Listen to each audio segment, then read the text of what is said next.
All right, NVIDIA on the monthly chart. So we've been talking about this area right through here.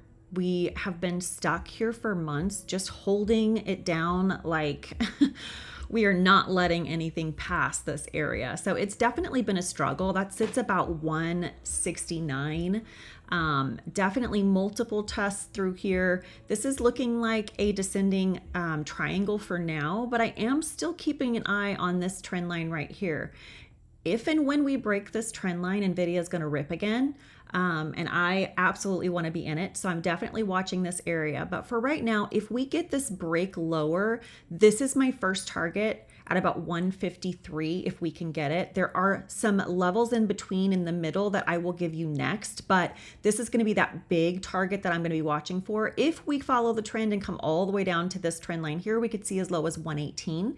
If we get to this area, I will be loading up on leaps. But for right now, we're looking at the first target here at about 169. If we can clear that, then this is going to be my next big target. Moving over to our weekly chart, if you guys look at the weekly, we've been in the same weekly range since July of last year. We just kind of have bounced back and forth in here. So we're at the bottom of that range. What could happen next is we could get a bounce. We've bounced here over and over again. We've bounced continually. So we could get a bounce and head right back up. Again, I would be watching that upper trend line, but for right now, we are in the same range that we have been holding in for a very long time.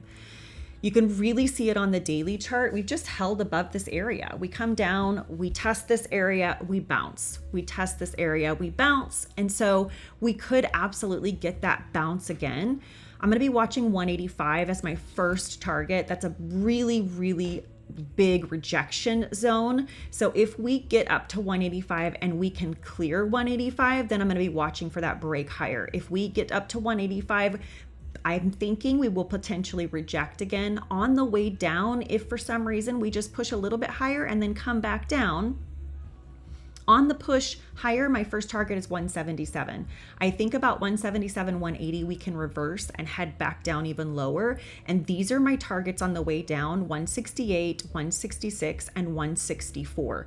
So these are the areas that I will be watching for to come in and hit those first. Those will be my take profits on the way down.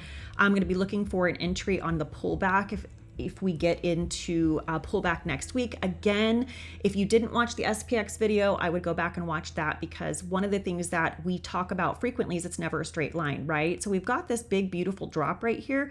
So we could get a relief bounce a little bit higher into next week, about that 177, 180 area, potentially as high as 185, and then see some continuation on down again. This is a tricky area to get through. 177, then 172, then we get into the 168, 166, and 164. So those are my targets on the way down. I will be getting into more puts if we get up into this area over the next week and hold below 185.